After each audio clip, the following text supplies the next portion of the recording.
Hello everybody and welcome back to another Sunday video. Each Sunday I go through the markets and I talk about trade setups and ideas that I'm looking at that I think are hot for the week ahead. And I wanted to start out with the dollar here today. You can see that the dollar on the daily chart looks, in my personal opinion, looks ready to pop to new highs. And I've been talking about a particular level that I've been keeping tabs on, which is, if I actually get a little ray here, right around the 100 mark. Now, the reason I say this is, number one, it's a huge psychological level for the dollar, and probably a lot of people are thinking the same. That's kind of what we do as traders. A lot of times we anticipate what the crowd may think, what the audience that is looking at this basically will think about what's going on next.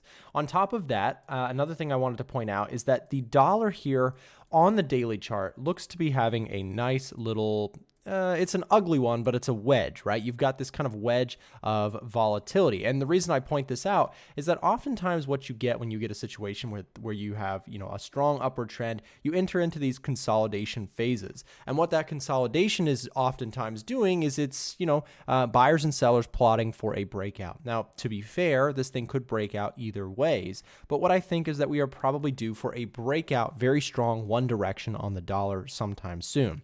If we get something dovish, if we get something that changes the optimism around the US dollar, then of course we'll potentially look at that from the short side. But for me, as we close at the top of this range here, again, lower highs, the question is right now, is this thing going to lower high again, sell off and kind of collapse, or are we going to break out? So for me, this becomes very much in play if we can see the breakout. Now, you may ask, what is the breakout? How do we know if it's truly a breakout? For me right now, what that would mean is a close outside of this line and ideally a close above these previous highs.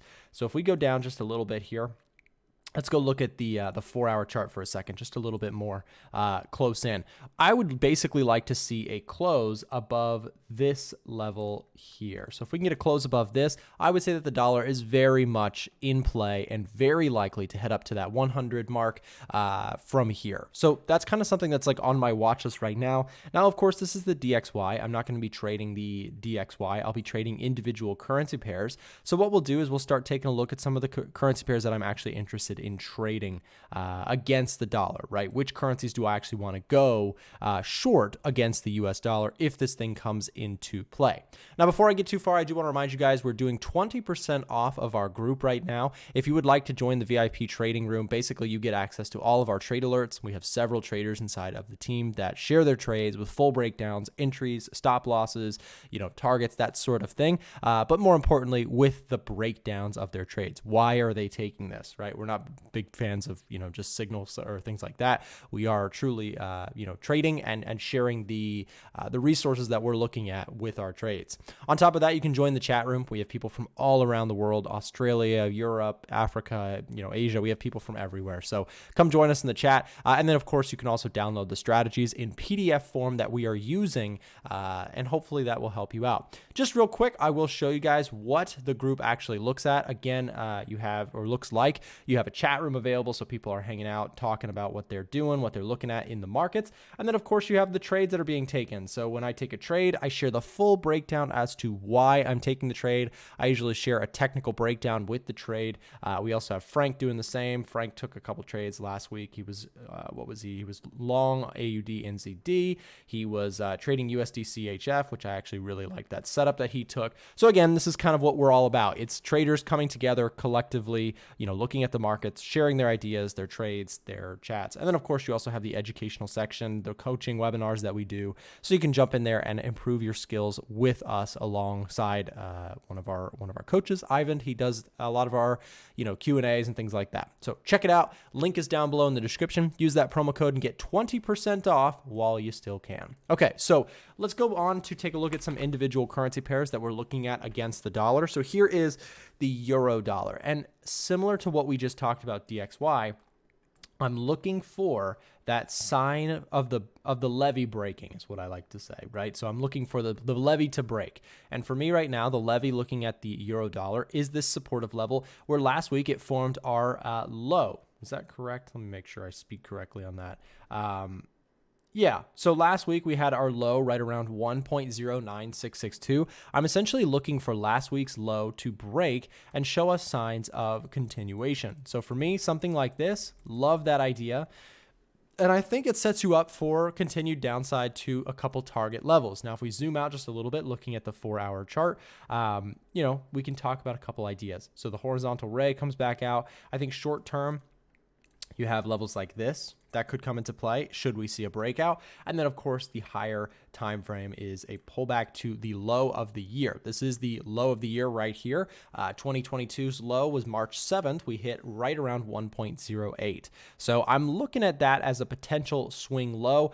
You can take a look. We zoom out a little bit here. You do have a pretty good downward trend going on. You can apply some moving averages and very quickly see that, we had a nice trend. Now we've sort of entered into this consolidation counter trend, right? So now we're looking for that sign of a breakout to continue lower. That's kind of how I am approaching the euro dollar. And just to visualize that downward trend one more time, I'm going to just draw the trend line so we can kind of take a look at this. So you've got just a very simple counter trend concept going on. We've already sort of tried to break it, but again, we retested there. We broke down lower. I think the next wave is potentially looking for continuation patterns, breakout retests below last week's low. That's kind of how I am approaching looking at the euro USD going into this week. So I do have a bearish bias on this one and would just ideally like to see it break last week's low, just show us that there's sellers still in control here, and go from there. Because I think, as you come into this level, you have to be a little bit cautious that we could see a bounce, right? We don't want to just try and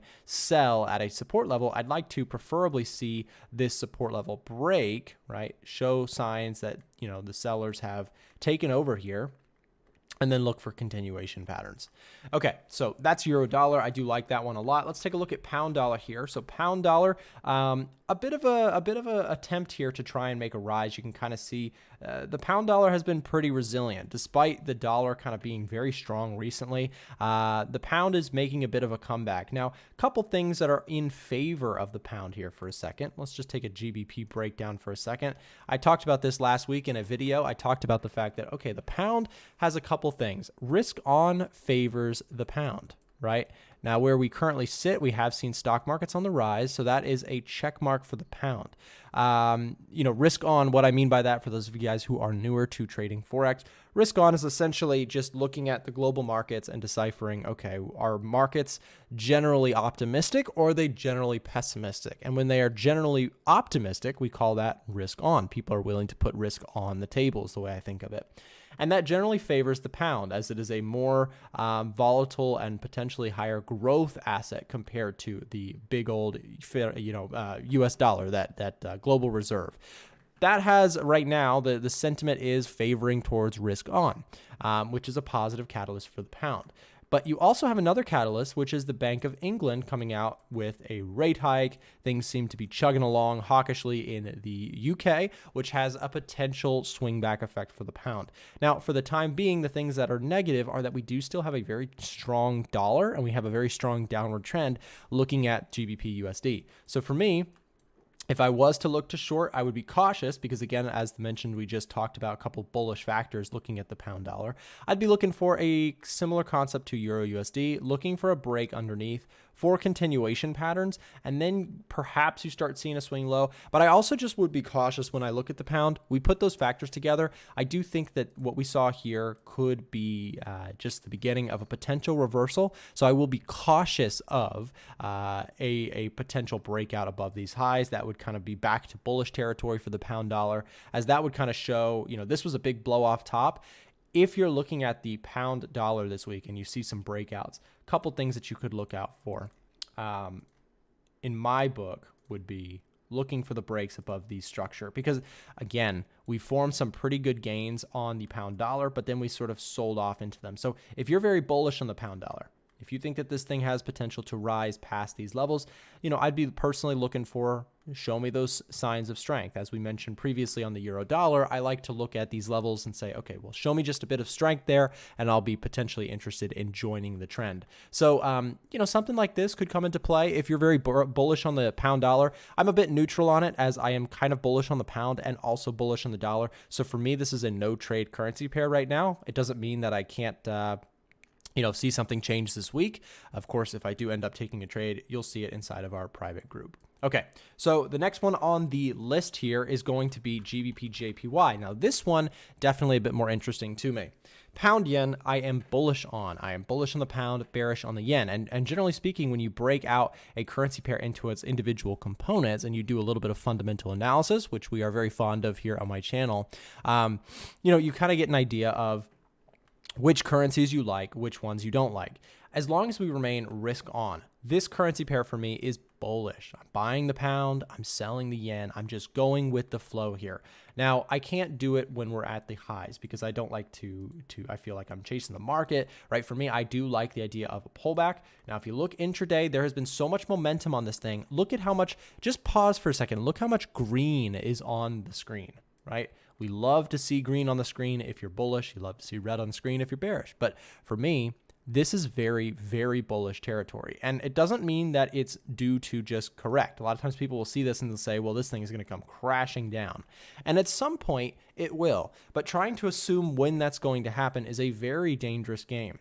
For me, if you are bearish on the pound yen, my perspective on this would be wait for some sign of a breakout the other direction before you assume that it's time to get short. If you see signs of rejection, if you start to see signals, then perhaps that's something to consider. But for me, that is a very low probability trade, as fighting this upward momentum is a dangerous game to play. For me, if anything, I'm looking at this and I'm saying, you know what?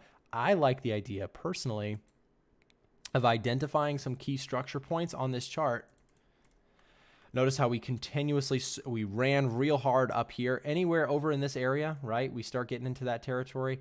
I'd be potentially interested in joining the trend, which is aggressive. Don't get me wrong, because again, we are already very overbought on the 4-hour and the daily chart. So I understand that that's going to be a criticism, but what I'd be looking at here, if I was long, is similar to being bearish or being careful on the bearish side. I actually will also be bearish on the bullish side. So let's say price pulls back to this level, and I do decide I would like to take a long position on pound yen.